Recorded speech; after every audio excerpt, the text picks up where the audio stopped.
इस वीडियो में हम लोग देखने वाले हैं, जैसे लास्ट में मैंने तुमको बताया था कि हमारे पास intermolecular force of attraction 5 type के होते हैं।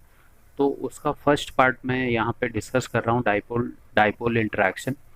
देखो ये इंटरेक्शन क्या होता है, दो डिफरेंट मॉलिक्यूल के बीच में होता है जिनके पास दो डाइपोल्स होते हैं। अब डाइपोल हमने पढ़ा हुआ है, डाइपोल मतलब होते हैं कोई ऐसा मॉलिक्यूल जिसके पास पॉजिटिव और नेगेटिव दोनों चार्ज प्रेजेंट होते हैं। जैसे मैंने यहाँ पे देखो मेंशन भी किया हुआ है कि these interactions are occurs in molecule which have permanent dipole moment. It is a electrostatic force of attraction. It basically occurs in polar molecule.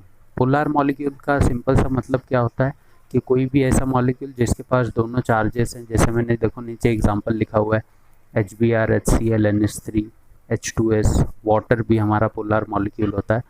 तो ये जो चीज़ें हैं ये हमेशा डाइपोल डाइपोल ऐसे मॉलिक्यूल, जैसे मैंने नीचे एग्जांपल्स दिए हुए हैं, ऐसे मॉलिक्यूल क्या करते हैं, इस टाइप का इंटरेक्शन शो करते हैं जिनके पास दोनों पोल्स होते हैं, मींस पॉजिटिव और नेगेटिव दोनों पोल्स जिनके पास प्रेजेंट होते हैं। तो देखो जैसे अगर मैं एग्जांपल दूं, जैसे मैंने यहाँ पे लिखा हुआ था कि किसके बीच में इंटरेक्शन होगा। अब सपोज करो एग्जांपल ले लेते हैं हम लोग NaCl का।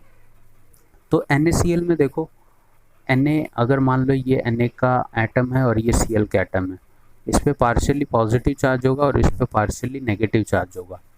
अब देखो Na और Cl के बीच में जो इंटरेक्शन है वो तो आयनिक बॉन्ड बना हुआ है, ठीक है। ये हमारा पॉजिटिव डाइपोल हो गया और ये क्या हो गया, नेगेटिव डाइपोल। अब NaCl के बीच में तो आयनिक बॉन्ड प्रेजेंट है, बट अगर मान लो कोई दूसरा NaCl यहाँ पे आ जाता है, दूसरा NaCl का कोई एटम या मॉलिक्यूल आ जाता है, तो होगा क्या, इसके पास भी दोनों डाइपोल्स हैं। तो पॉसिबिलिटी क्या होती है, एक देखो यहाँ पे इनके बीच में जो बना है वो मैंने तो पहले भी बताया, ये क्या है, आयनिक बॉन्ड है, राइट। अब देखो ये दोनों भी आयनिक बॉन्ड से जुड़े हुए हैं, लेकिन जब NaCl का एक मॉलिक्यूल दूसरे NaCl के मॉलिक्यूल से इंटरेक्ट होगा तो Cl का नेगेटिव चार्ज और इस Na का पॉजिटिव चार्ज एक मॉलिक्यूलर इंटरेक्शन बना सकते हैं, और इसी ये जो मैंने डॉटेड लाइन से रिप्रेजेंट किया है, इसी इंटरेक्शन को हम लोग क्या बोलते हैं, डाइपोल डाइपोल इंटरेक्शन, राइट। तो ये सिंपल सा कॉन्सेप्ट है। ऐसा कोई भी मॉलिक्यूल जिसके पास दोनों भी डाइपोल प्रेजेंट है, वो जब किसी दूसरे डाइपोल के पास जाएंगे, राइट, तो वो एक इंटरेक्टिव फोर्स बनाते हैं। That particular interactive force is known as dipole dipole interaction. अब जैसे एग्जांपल ले लें हम लोग HCl का, तो अगेन HCl का तो मॉलिक्यूल बनाओगे तो यहाँ पे H प्लस और ये Cl माइनस, इस पे पार्शियली पॉजिटिव चार्ज, इस पे पार्शियली नेगेटिव।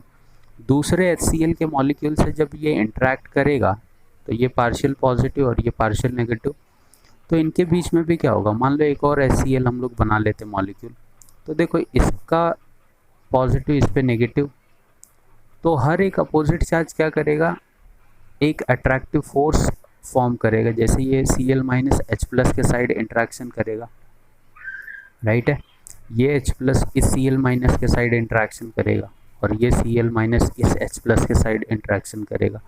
तो यही जो इंट्रैक्शन हो रहा है, इसी इंट्रैक्शन को हम लोग क्या बोलते हैं, डाइपोल डाइपोल इंट्रैक्शन।